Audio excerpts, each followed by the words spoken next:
Morning, everybody. Andy here again, day 55. I've got it written down, so I know I've got that right. But the figures yesterday, actually, quite a little drop, actually, which is encouraging. Although, as we always say, that over the weekend, the figures always seem to go down because of the way they're calculated. Not 100% sure as to why that is. There's a bit of a debate. I've seen online about that.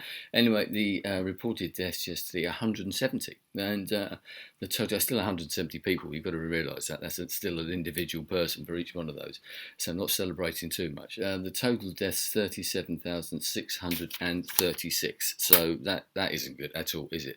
But one of the things I try to keep this sort of fairly current because it's trying to catalogue and document in some ways the way that things are moving along. And I was going to talk about two different particular topics, which I keep sort of putting them away, but Julie just seen something and sent me the link to this particular story that Heathrow Airport from this week are going to start trialling some sort of thermal imaging software cameras in the immigrations hall. I think it was of Terminal 2. They've got 5 terminals at Heathrow Airport, but it's the start. And what they're trying to do is to figure out whether people have actually, got the early stages of COVID-19 without actually realising, because that's one of the dangerous things about this virus.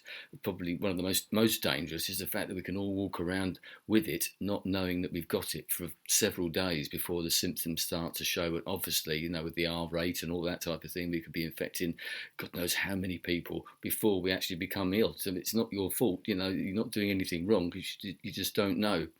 So their idea is that if they sort of scan everybody as they come into the country and it emits a warning noise for anybody whose temperature is above the recommended level, I'm not sure what that is, it's a small step. And yes, and a lot of people would say, well, tourism, air travel isn't important. No, it isn't in the big scheme of things. In other ways it might be, but we are taking these baby steps into trying to get back to some sort of normality. And air travel, whether we like it or not, is part of that inevitable sort of going back to normal. Everybody will need to travel at some time for lots of different reasons. But tourism is a huge industry. I don't think we realise, and maybe we're starting to realise now, especially certain communities, just how much certain countries, certain communities, towns, cities actually rely on tourism. Forget the other side of, business and everything else that uses airports and aeroplanes. I know there's other forms of travel, obviously there are, but long haul distance travel on aeroplanes, which is inevitable if you want to go to, like we went to Costa Rica or something like that in November, and that's a country that's been decimated by not having people coming into it, and we've seen all the talk about trying to get holidays back. Yes, it is a first world problem in a lot of ways, but it leads on to other things, and even places like Hastings.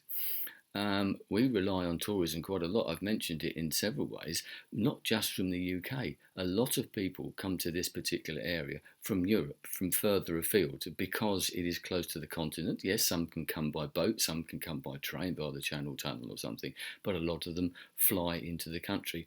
London is one of the most populous cities in the world for tourism, and most millions and millions of people come to London every year from outside of Europe. They come from the Asia, from the Far East generally, from Australia, obviously from North and South America as well. So we're very much dependent on tourism. So this is a small step. But the encouraging thing is that we're using modern technology, and I've mentioned this before about how out of adversity comes sort of innovation, and that's one of the things we should be looking at, is encouraging things like this, because this is a very small step, as I said, but you think of the implications of what we could do if that technology works, and it does, hopefully in some ways, it does throw up some people that have got the high temperature who are in the early stages, and it will show that the technology works, and it can be rolled out, and that's obviously the plan. It can be rolled out because if you check in, as an example, just sort of thinking off the top of my head in a way, if you check in and you're tested as you check in, if you're okay and everybody on that plane is okay, you could actually fill that plane up because you know that nobody on that plane has got any problem. When you get to the other end, your destination, they know that you haven't got a problem. You won't need the quarantine, which is a really old-fashioned way of doing things. As I said in an earlier video, quarantine comes from Venice, from the sort of 1500s, to do with the plague.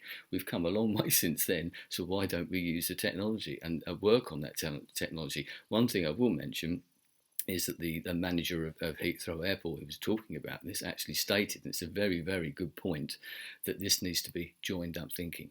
This needs to be an industry standard, a world standard. Every country needs to think about things, because in anything like this, however we come out of it, we need to liaise with each other, whether it be with Europe, with the world, United States, however, whether it's done through the World Health Organization, the United Nations, whatever it is, it doesn't matter. It needs to be an industry worldwide standard, so that we all know exactly what we're doing and we're all doing exactly the same thing. Then it's all joined up, rather than everybody doing their own little things, which is tending to what's happening at the moment. But we need to think forward thinking, because the quicker we do that and we get the industry standards we can start putting into place, we all start using the same technology. We all start using it everywhere that we want to, and we can all start getting back to normal. Yes, some people may think we're trying to run before we can walk, and maybe we are, but we need to be prepared, because we do need to get back to some sort of normality in the future. I know some people quite like what's happening now, and that's fine. You can stay where you are, but other people do need to move around for various reasons, and also people will want to welcome you back into their countries, because their livelihoods, their lives, prosperity, etc., their jobs rely on it. So hopefully that's a small sign. Obviously I've got a vested interest, because I do like to travel. Yes, I've been going to maybe talk about different aspects of that in on other days, but yes, it's a small step, but it's a good step, and let's hope that we use that technology for the right reasons and get everybody moving again. Anyway, stay safe, stay strong, and hopefully I'll speak to you tomorrow. Goodbye.